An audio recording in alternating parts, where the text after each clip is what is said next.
નમસ્કાર. જે લોકોને કમર બહુ દુખે છે, કમરનો ભાગ આખો દુખે છે, પછી પાછળ સાથળનો ભાગ બહુ દુખે છે, તો એની ટેકનિક આજે છે, જોઈ લો નિરાતે.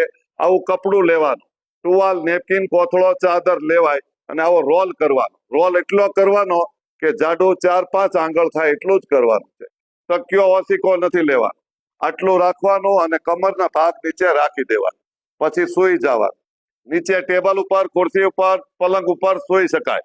પછી સૂઈને આપણે આવી રીતે કપડું ઊંચું કરવા, કપડું બાંધી દેવાનું. અહીંયા કપડું બાંધવાનું પગના કાંડા પાસે, અને પછી આપણે આ હોલ્ડ કરવાનો.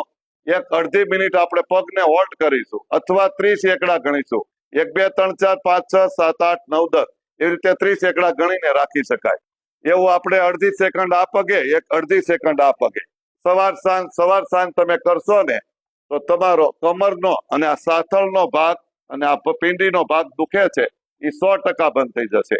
તમને આ વિડીયો ગમે ને તો મારા સોગંદ છે, દરેક લોકોને મોકલો, જેથી કરીને બધા દુખી થતા હોય એને લાભ મળે. ખૂબ ખૂબ ધન્યવાદ. ખૂબ ખૂબ ધન્યવાદ.